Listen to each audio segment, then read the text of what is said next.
शब कदर की नफिल नमाज का तरीका आज की वीडियो में जानेंगे। शब कदर की पहचान हम किस तरीके से करें, यानी कि शब कदर की कुछ ऐसी निशानियां आज आपको बताई जाएंगी जिससे कि आप ये अंदाजा लगा सकते हैं कि आज की रात में शब कदर हो सकती है। शब कदर की नफिल नमाज का तरीका भी आपको बताया जाएगा। अस्सलाम वालेकुम वरहमतुल्लाहि वबरकातुहू। दोस्तों, हम सबको अल्लाह ताला का लाख लाख शुक्र अदा करना चाहिए कि उसने हमें इस मुबारक महीने में रमजान की बेशुमार बरकतों से नवाजा और अब हम उस मुबारक रात की तलाश में हैं जिसे कुरान पाक में शब कदर कहा जाता है।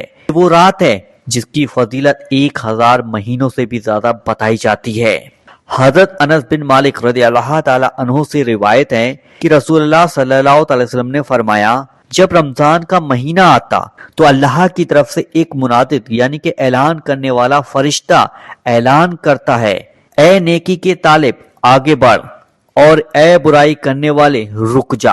इसी रमजान के आखिरी अशरे में एक ऐसी रात आती है तो 1000 महीनों से भी ज्यादा अफजल है। जैसे कि कुरान पाक में अल्लाह ताला ने इरशाद फरमाया है, लैलतुल कदर यानी कि शब कदर 1000 महीनों से बेहतर है।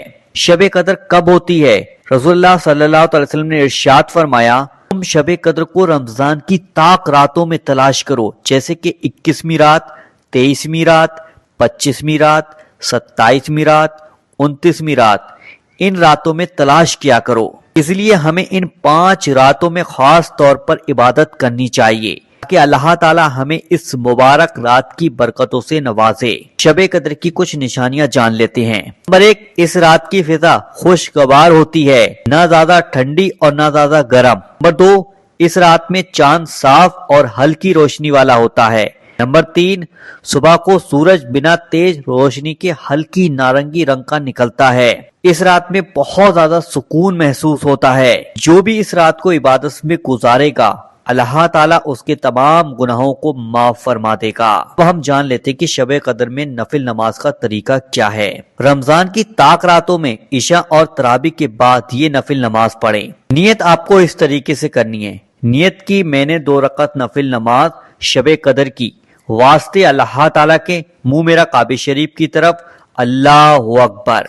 पहली रकत में आप सना पढ़ेंगे, फिर आप सूरे फातिहा को पढ़ेंगे, उसके बाद कोई भी एक सूरे जो आपको याद हो वो पढ़ लीजिएगा और यहाँ पर आप सूरे इखलास को भी पढ़ सकते हैं। उसके बाद आप रुकू में जाइएगा, रुकू करें, सजदा करें, फिर आप दूसरी रकात के लिए खड़े हो जाएं। दूसरी रकात में आपको फिर से सूरे फातिहा पढ़नी है और इसके बाद आप सूरे इखलास पढ़ सकते हैं या फिर आप कोई सी भी कुरान पाक की सूरे को पढ़ सकते हैं। आप वैसे ही करेंगे, रुकू और सजदा करेंगे और आखिर में जब आप बैठेंगे तो वहां पर आपको अत्तहियात पढ़नी होगी। उसके बाद दुरूद इब्राहिमी पढ़नी है, उसके बाद रब्बाना आतैना पढ़नी होगी, फिर आपको सलाम फेर लेना है।